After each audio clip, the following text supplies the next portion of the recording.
Welcome to Linda's Corner. My name is Linda Bjork, and today we're going to be talking about growing your own food. I'm delighted to welcome special guest Nicole Schauder. Nikki is a certified permaculture designer who applies her expertise to helping gardeners grow an abundant harvest at home.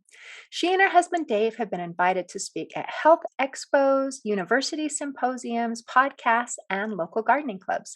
You can learn more about Nikki and the webinar she offers at her website, growmyownfood.com, and I'll include a link in the description. Welcome, Nikki. I'm so glad that you could join with me today. I'm delighted to be here. Thanks, Linda. Oh, I'm excited to be talking about this topic. And right now it's harvest season, and some beautiful things are growing in my garden. And I am not an expert. I do not have a green thumb, so I'm really excited to learn from you. But I'm also kind of curious about what is your story? What got you to be passionate about teaching people how to grow their own food? Well, I guess my garden journey really started in the Philippines, which is a third world country in the Asia Pacific, where a lot of people live in poverty.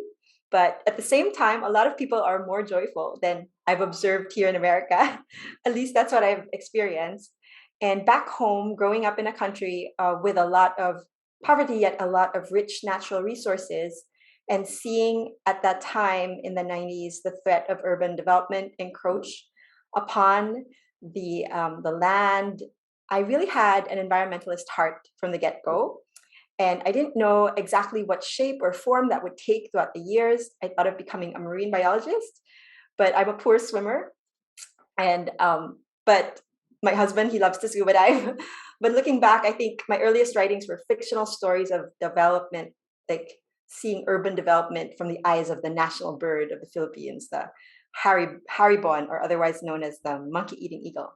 So flash forward to the US, I met my husband Dave here, and we started having kids. We now have 6 children. Wow. Yes, and our first 2 children had really bad allergies, and we didn't know where these were coming from. We didn't have really extreme allergies that they had, which my daughter was allergic to nuts, all nuts, peanuts, milk, wheat, peas, chicken, eggs, dairy, and Wow. that was amazing. So she could hardly eat anything. She was 18 pounds for the longest time, and she was diagnosed failure to thrive. Oh, And then no. they did a lot of tests on her, and we were so worried. That was our first child, and then when our second child had allergies too, we were like, there must be something wrong with something. There must be something wrong with what we're eating, the conventional food system. And then we thought, okay, we're going to start growing our own food on our own. And my husband had some experience. Even though I grew up with a gardening grandma, she would love to encourage me, but I would like not be so interested when I was younger. And then now all of a sudden I was trying to learn, and it wasn't until we stumbled upon the word permaculture in one of our bookstore dates that we started growing successfully. And so that's the beginning of our permaculture garden journey. So how's your child doing now? Was it a girl? Was she able to eat better Yeah. before? Is Yeah, Zoe is now 14 years old. At that time, there were like hardly any resources for allergies, allergy-free cookbooks. So it was really hard to create these new flours on our own, taking flours from millet and other grains that we weren't even familiar with. So but now she's outgrown a lot of her allergies.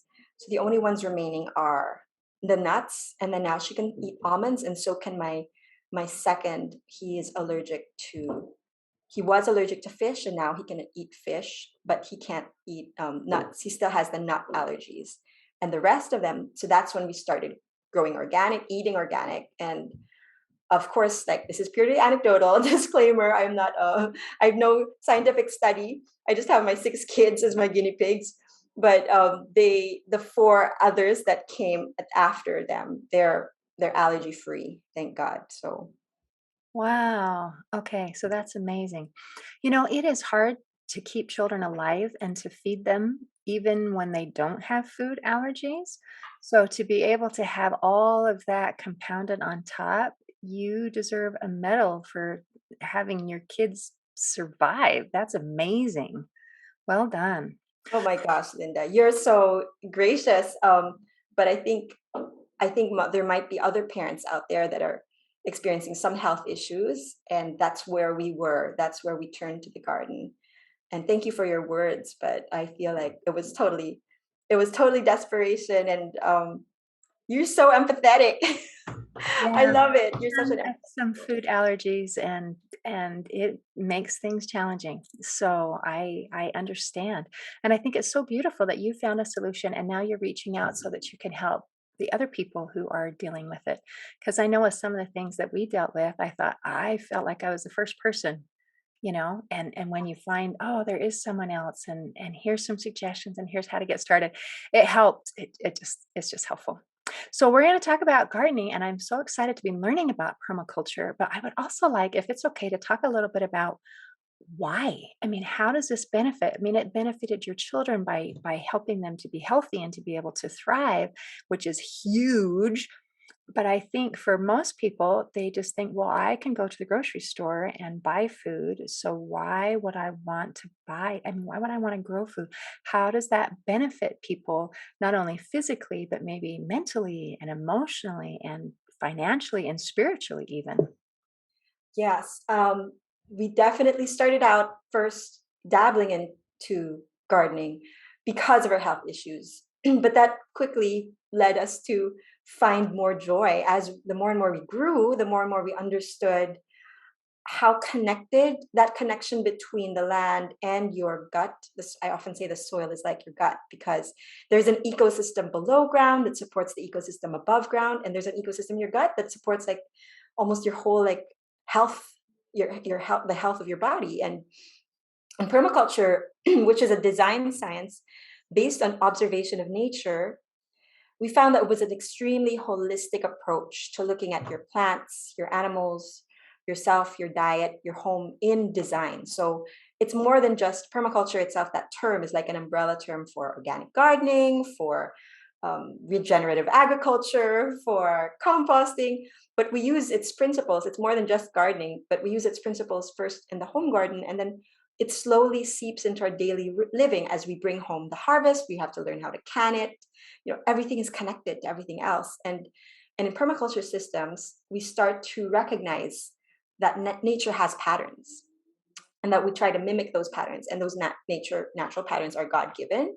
And then that's where the spirituality comes in, is that um, you cannot help if you, even if when I met my husband, he did not have any professed uh, organized religion, and it was in his hikes and in nature that he found a serenity and a peace where he was talking to somebody, some that he believed, and that I think that was his first steps towards God. And uh, its its principles, yeah, are used in. So, for instance, with each turn of the season, you see there's a succession that makes the system more efficient, more stable, more diverse, and more abundant. And the permaculture designer, the role of us as designers of our gardens is to shepherd and guide this system. And in the process, we reduce our work. It's less work. You don't have to go to the grocery if you want blackberries, because I can just, at least for this whole month, I can just kind of step out and get a pint of blackberries whenever I want. And we get the most local, most nutrient dense, if you're talking about health, food that money cannot buy. And if, um, God forbid, the trucks stop coming and something happens, you have in your backyard a form of a grocery right there. And then if you've grown it intentionally, which doesn't take a long time, we've seen gardens transform in 3 to 6 months, and we thought it would take years to regenerate. And it doesn't take a lot of time to create a garden because nature is so willing to work with us, and God is so willing. God is present in those natural systems. So I can go on more about finding God in the garden, if that's something that you'd like to me to expound on. Oh, all of this is sounding amazing. And when you're talking about working in harmony with the earth and paying attention to the patterns that are already there, rather than trying to recreate the wheel, so to speak, you're Yeah. paying attention. So will you give me just a basic permaculture 101. How do I transform my garden so that I'm working more in harmony? I love the idea of making it easier. I'm a Mhm. fan of easy, and I would Yes. love success. So teach Yeah, us. so another word for permaculture gardening is lazy gardening. Oh, So yes, yes, sign me yeah, up with that. yes, it is because once you set it up, okay, maybe the investment is 2 days of installation in your backyard, initially hauling the dirt or creating the garden beds. And then the way that if you start with a raised bed, normally we ask our clients to start with the act of growing seeds and harvesting their own microgreens in 1 week. And that in and of itself is such a great skill to have that confidence that I can grow anything from seed, and then the meditation on the seed and what that brings is just so deep. So we starting with sprouts, and then once they're ready with that, they've gotten that skill down, that's too easy for them, and they're ready to start their raised beds, then usually the most common raised bed that people start, the veggie bed, is done with something called lasagna gardening. And so these are just methods that we have accumulated, but it's also always done with observation. So where to put this garden, you've got to first look at your land, and then we have a way to observe the land. Our friend Amy Strauss from 10th Acre Farm is another permaculture author. She got us first growing. She was not my teacher per se, but her book started us. We appear in her book because we were reading her blog and we started implementing things. And one of the things that she says is it only takes 15 minutes to garden, but 7 out of those 15 minutes should be spent observing. Hmm. And I think that's so powerful. So once you get the observing down, you don't have to take a long time. You can do it in 10 days. You're taking notes of different aspects of the land. Where does the sun shine or not shine? Where is there a microclimate? What critters are what weeds do you see? So there are 10 things that I sing about on a webinar. So if you hop out on one of our webinars, you're bound to hear me sing of these 10 crucial steps that most organic gardeners forget about. But that leads to design. And then once you design it with these things in mind, the access, the aspect, the sun, where the sun is, then you start planting your lasagna garden. And the lasagna garden is a raised bed that has underneath, instead of plastic weed barrier, we just use Amazon cardboard boxes, that we flatten, overlap, and that protects the weeds. But over time, it disintegrates into the soil and builds the soil up. But for the time being that things are growing, it doesn't let the weeds in.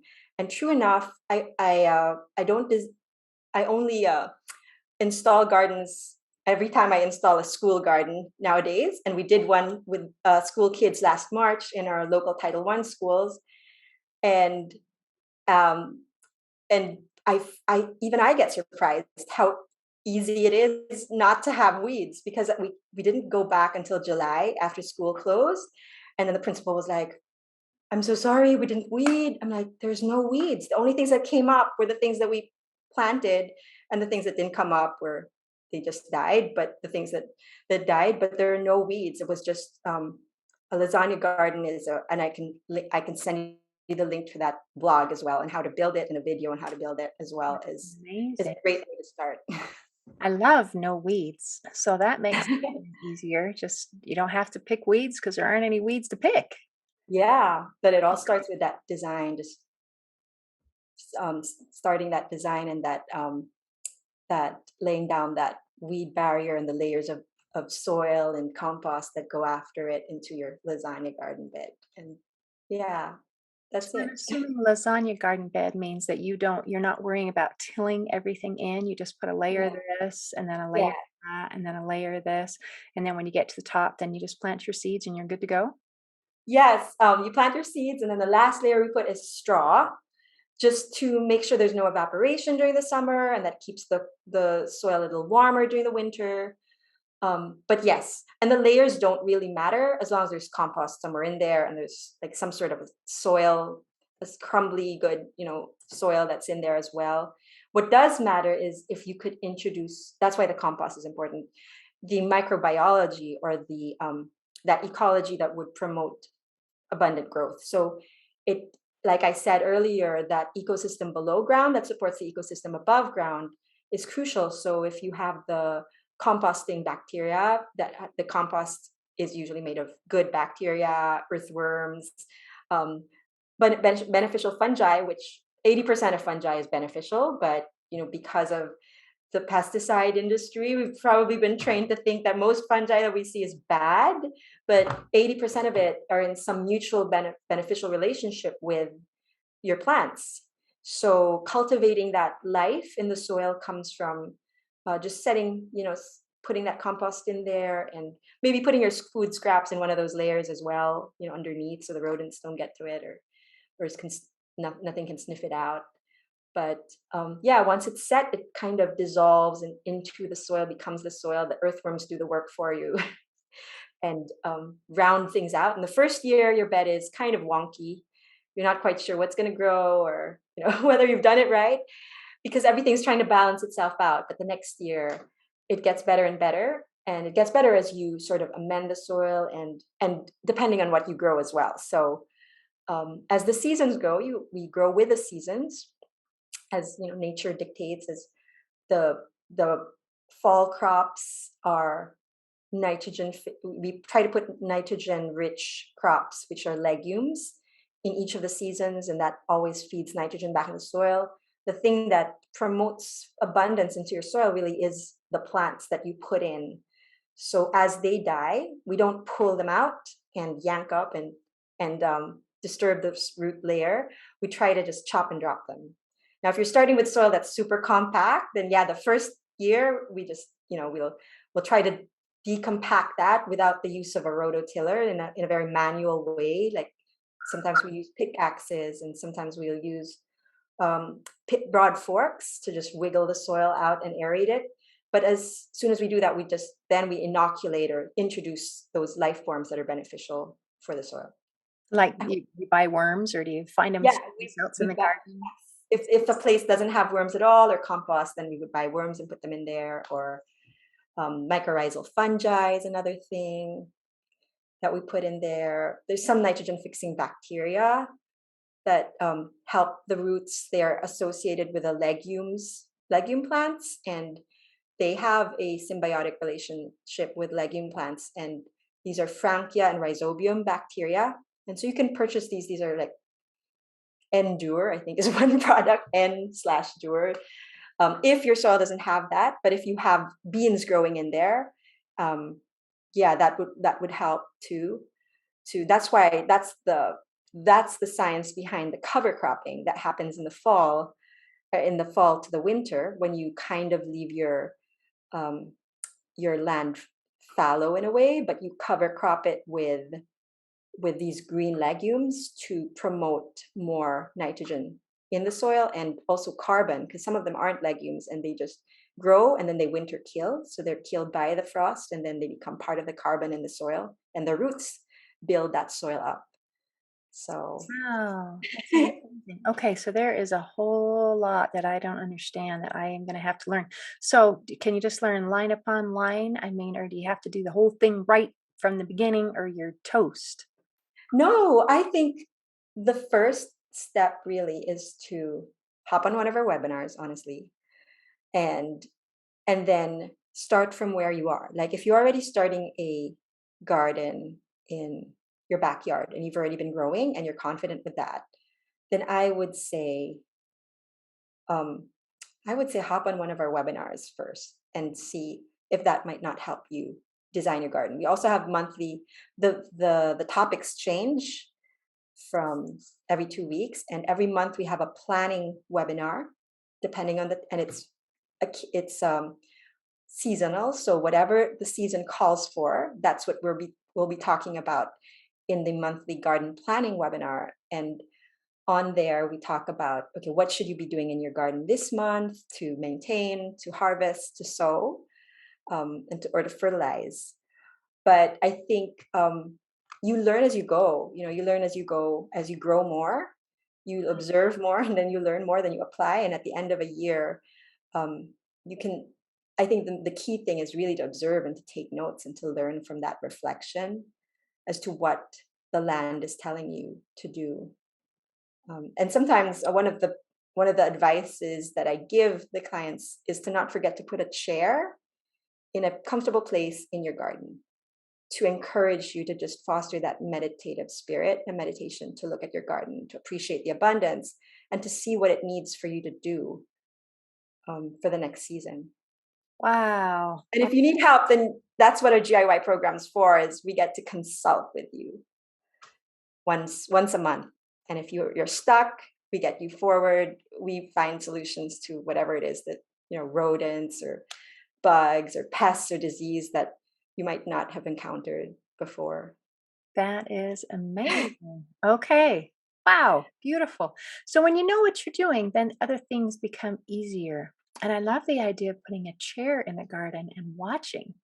I think sometimes, I don't know, growing up, you think the outside and work because weeding, because we had to weed, it's a drudgery. And the idea of sitting and enjoying and contemplating is beautiful.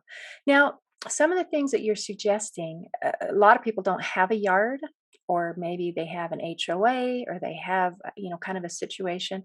So I know you do some things to help, like deal with an HOA situation or to grow things inside. Can you give us some pointers on what do you do if you don't have a yard or don't have a space for a garden outside? Great question. So, for us, we do have an HOA, our homeowners association, and every year we get a letter saying that we need to do something because we do like to grow our food in the front, and there are restrictions as to how to do that or not to do certain things. So we limit it to a lot of the vegetables that look more like ornamentals, because in the end, a lot of the ornamentals really are edible. And we do have a few ornamental onlys in the front. I think things that help are alyssum. They sort of spill over and create a beautiful border. Swiss chard are beautiful additions to a front yard. And also the placing of it in a repetitive pattern, very like uh, planned way. And I think one of the HOA restrictions for us is do not let it spill over your your wherever it is that your garden ends, or whatever your property line is. You have to totally like cut that. So um I think those things we can live with, when they tell us to, if at one point they did tell us to, like, we cannot grow tomatoes and we cannot grow peppers. So that one was very heartbreaking in the front yard. And that was the sunniest part of our garden. So we grow 25% of our food despite these restrictions, 25% of our produce despite these restrictions in the back, which is a shady yard. So some people may think I have a shady yard, but I can't grow anything there. There's lots of shady perennials that you can choose from. Rhubarb. There's a Native American tree called a pawpaw, which is now in fruit, and we've just harvested too many of them that we're not sure how to how to eat them all up, but they're delicious. Um, and there are use vertical trellises to help things climb up in the back in a shady yard. Now, indoors, we also grow by our south-facing windows. We grow on top of our fish tank, believe it or not. We have a little Mother Earth News segment where we teach people how to grow inside their house and outside, even in the winter. And we have a fish tank, so that's a very cyclical system, unlike a an aquaponic system that's very linear, in the sense that you would be adding nutrients that you bought from a store, in a bottle. With a hydroponic system, that is fish tank, where you're relying on the fish's poop to feed your plant roots, and then we grow lettuces that way. In the basement, we grow mushrooms, and those are really medicinal and really great addition to anyone's diet. What else do we do? We Hard grow to mushrooms. Are mushrooms hard to grow, or are they easy? They are easy if you get the kit. They're easy because you just spray in a kit. You just spray with water you mist it pretty much every other day. And we grow oyster mushrooms that way, blue oysters. We've grown lion's mane, something called lion's mane that's medicinally. All mushrooms are um, have proven to be having anti-cancer properties. Oh, Some interesting. more, yes, some more than others. Like turkey tail is a well studied one for cancer. for even for augmented treatments together with chemotherapy. But we don't grow turkey tail. We grow there are some that are easier to grow than others too. So we grow the easy ones. Oyster mushrooms and lion's mane are easy, and we've grown reishi, which is another medicinal immunity boosting mushroom. And those are in bags. You can buy them as kits, and they are grown in mushroom bags that you keep like in your by your sink, and then you just because you see it every day, you just mist it every day. A bag. Mm. Interesting. Yeah, Okay. but you can Man, grow. We grow them if you have a shady yard. We grow them in logs. We grow them in sawdust. That's just on like a garden bed, but for mushrooms. So yeah, there's different ways to grow mushrooms as well. But the easiest intro to mushrooms way is, and my husband has a course on this too, and on our website, is to grow them using a toilet paper roll in a bag. a So toilet paper mhm, roll in a super, bag.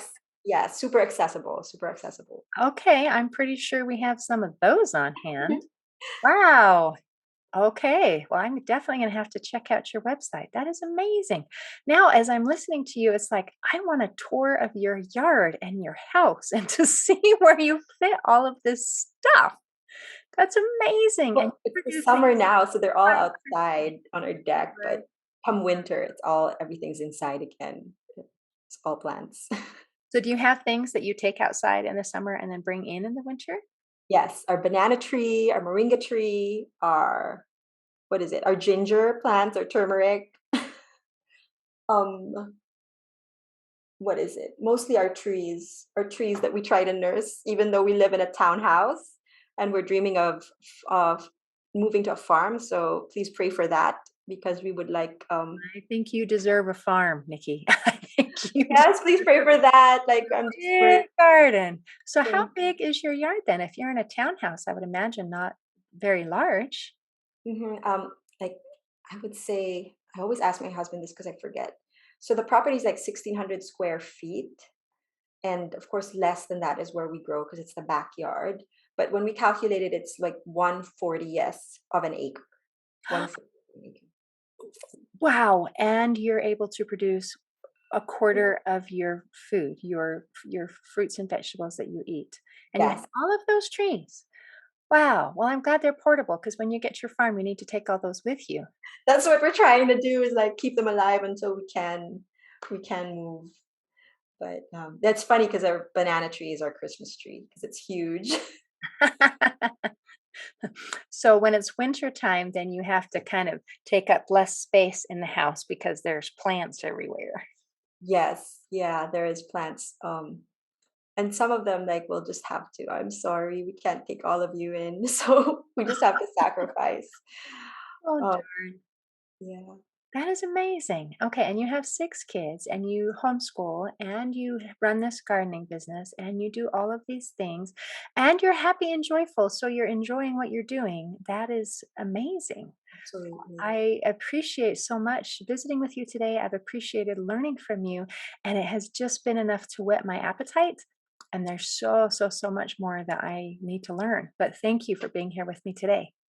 Oh, thank you so much too for being able to share this with you and your audience. Oh, it's been a pleasure. In closing, I'd like to share a quote by Alfred Austin. He said, "The glory of gardening, hands in the dirt, head in the sun, heart with nature. To nurture a garden is to feed not just the body, but the soul." Today, I invite you to feed your body and soul by connecting with nature in some way, possibly by growing your own food. See you next time on Linda's Corner.